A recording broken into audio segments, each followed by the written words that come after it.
Well, it's been a busy 24 hours, and President Cyril Ramaphosa has now accepted the request from the head of the Investigating Directorate Against Corruption, or IDAC, Advocate Andrea Johnson, to be released from office immediately. Now, in a letter that has been seen by SABC News, Johnson describes the past 5 months as challenging, adding that the attacks on both her person and official capacity have been unprecedented. Now, Advocate Johnson has faced complaints against her actions and alleged conduct on the charges and prosecution relating to the South African Police Service Crime Intelligence head, Lt-Gen Dumisani Khumalo, Brigadier Dineo Mokwele, and other accused. Advocate Johnson is also expected to continue her testimony at the Madlanga Commission later this morning. But to help us unpack these developments, we join now by Tebogo Khaas, who is a founder and a chairperson of Public Interest SA. Mr. Khaas, thanks so much for your time. Welcome to Morning Live. Good morning, and thank you for having me, Sakina. Your immediate reaction, I would think it doesn't come as much of a surprise that something would have to give. No, absolutely. I think she buckled under the pressure that is Advocate Andrea Johnson. But maybe before we even proceed, we must also thank the President, the Minister of Justice, as well as the NDPP for the manner in which they've handled it with the humility and grace. Because you would recall that the Minister and the NDPP requested a meeting with Andrea Johnson over a week ago, where we understand they must have read the Riot Act to her and gave her the options, and it was very clear what options were only available. The only option was for her to be taken through a tribunal where she, in the event, which we believe that strongly, that she was going to be found not fit to hold office, she was going to leave and lose all the perks that goes with being fired. And I think giving her space, a week or so, as it has happened, for her to reflect and make an informed decision was the most considered offer and kind gesture from the President, who could have easily taken action a week or so ago. And yes, we can see that we accept that she has written a letter to request that she must be released. But you can even see in that letter, there's still somebody who's still bitter, somebody who's still recalcitrant, somebody who's still casting aspersions and still defiant, casting everything as being an attack on her, instead of accepting that the public had been calling for accountability on her part, and nothing less and nothing more.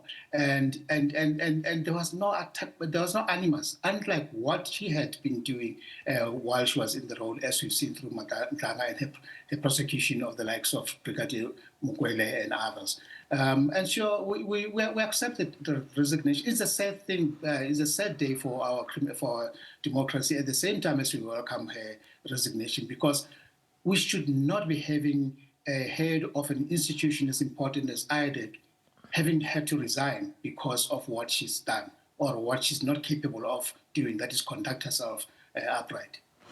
So, Mr. Khaas, how significant is Advocate Johnson's immediate departure from IDAC, particularly given, one, the high-profile investigations that are currently underway, but two, also the fact of what we've heard at the Madlanga Commission? You go back to the evidence of Colonel Brian Padiachi, for example, and what he had testified to, which raises so many questions about not only the ultimate outcome of what they sought, but also processes that were undertaken at IDAC. Yeah, Sakina, I'm glad you asked that, because much as we focus today on Advocate Johnson, we must understand that she was just an influential head of the institution.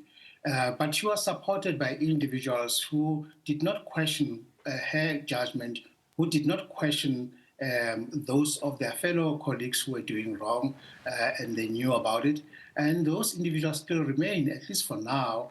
And we, as you rightly put, you've got individuals such as Colonel Padiachi, we've got Brian Perumal, we've got a host of others, including the head of investigation himself, Matthew Susoko, who a lot of questions have been asked in the past and still are being asked currently as to his conduct within the institution.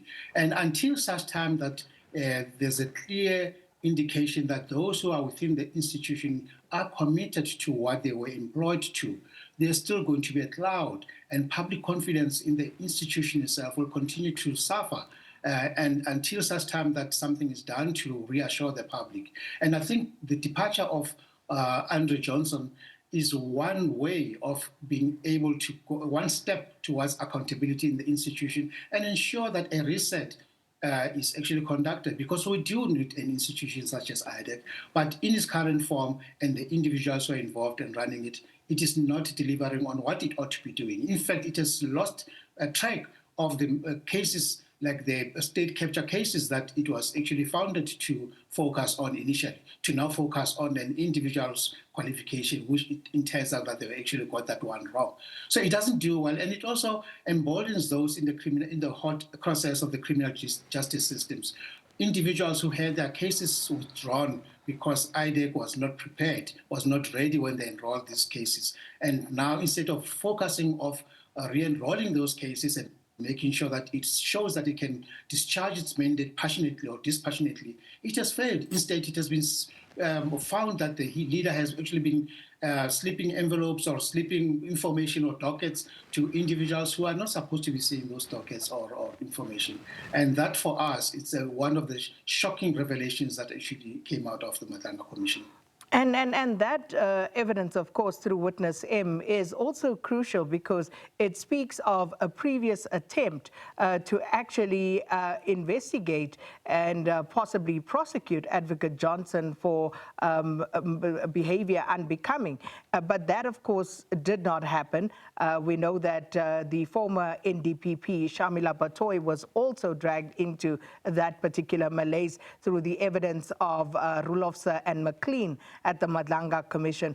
So there's been a lot going on prior to this Madlanga Commission, in spite of what Advocate Johnson is claiming, that at least trying to paint a picture that these attacks have just started now, or attacks as she puts it. Absolutely.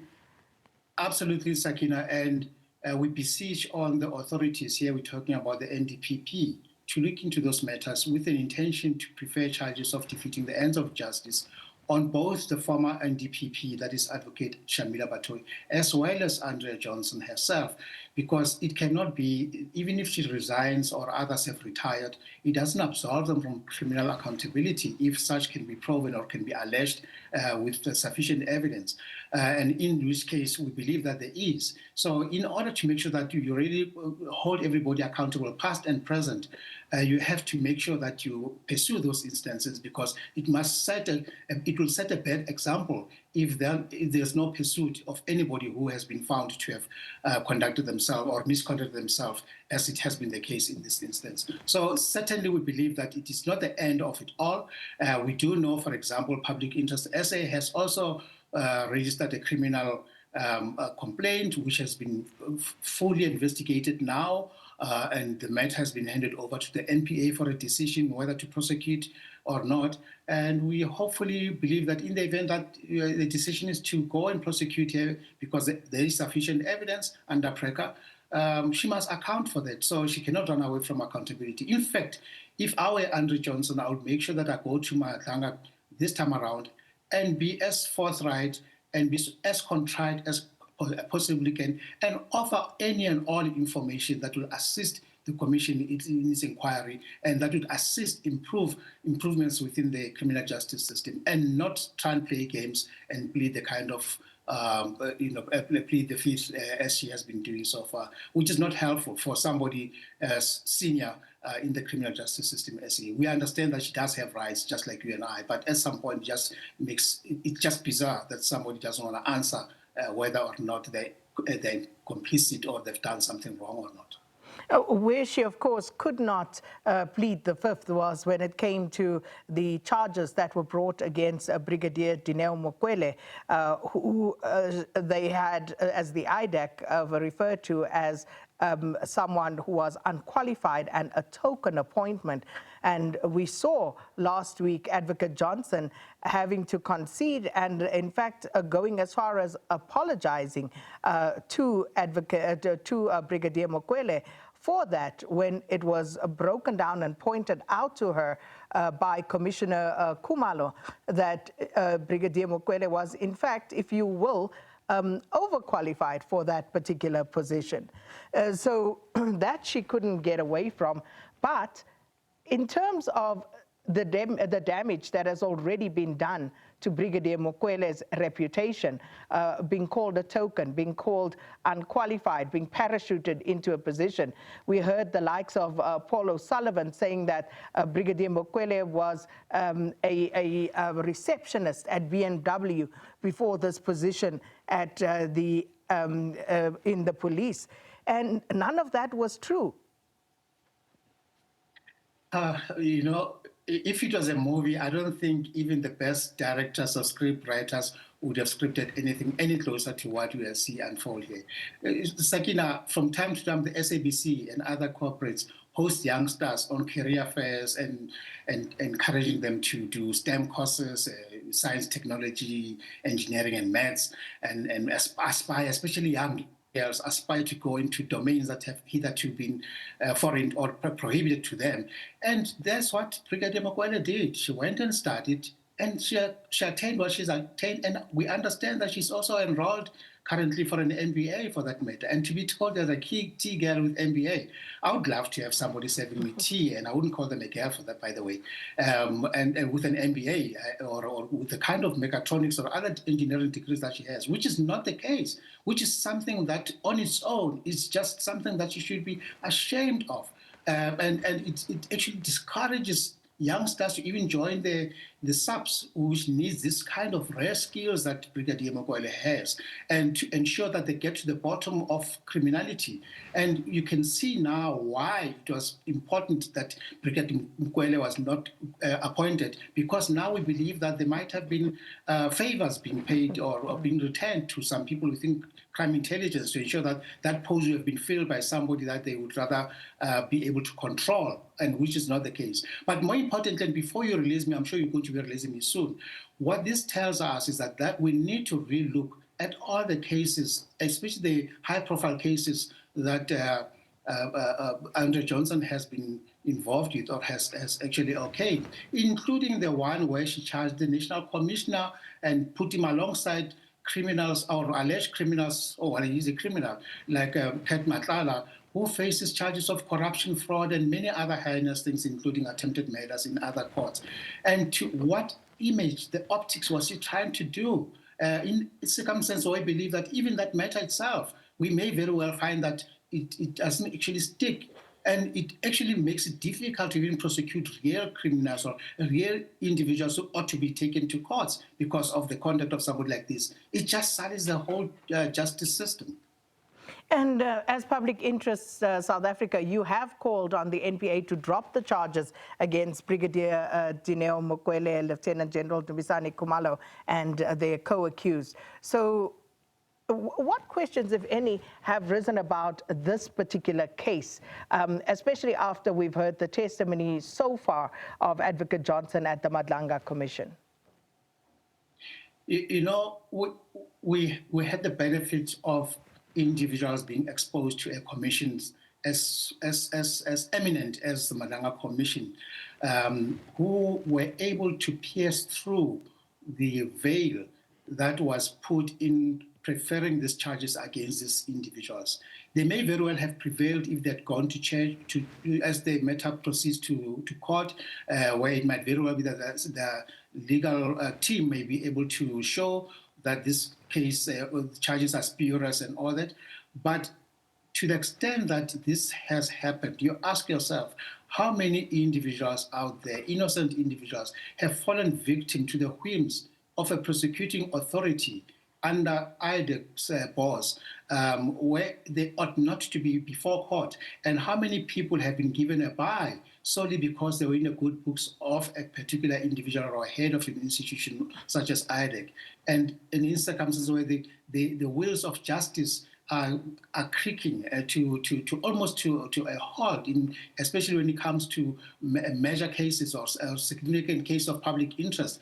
And we ask ourselves, is this going to be a time where the NPA and the DOJ will have to reflect and change their ways, how they are appointing the head of IDEC, and making sure that their tenure also is something that is also regulated, because currently it's an open-ended tenure, and to make sure that even the capacity of the institution itself, and making sure that even its focus, we are excited and welcoming of the establishment of the IDEC Oversight Judge Office, but even that itself already is inundated with so many cases. And we doubt if the capacity is there, but we have got faith that they actually to discharge their mandate dispassionately. But having said that, we must never repeat a mistake that we have seen with IDEC's boss, Andrea Johnson. And I think if the next head of IDEC, if they can be subjected to the same process that the president did with the NDPP appointment last year, where we're able to expose which provided an opportunity, a platform to expose the likes of Andrea Johnson on things that otherwise were just rumors around the corridors. I think it will be a great thing to happen in the event that the president wants to fill that position, which he should actually, constitutionally he must, and he has the powers to do so. And for us, it is very sad, because even within IDEC and the MPA, we've got men and women who are committed to making sure that they live up to the expectations, who toil every day, from magistrate courts or any other tribunals, who go to work hoping to do justice. But then you've got individuals such as Andrea Johnson, and in criminal intelligence, the likes of Feroz Khan and others, who do not do what is expected of them. So we hope it's a reawakening for the country or for the president in terms of how appointments are made in these institutions. Well, that's where we have to leave it for this morning. Thank you so much, Mr. Tebogo Khaas, there, founder and chairperson of Public Interest SA, unpacking the developments regarding their latest submission to the NPA and the Legal Practice Council against disciplinary investigations into the head of the Investigation Directorate Against Corruption, or IDEC, Advocate Andrea Johnson, and of course the latest development with her resignation and the president accepting that resignation this morning.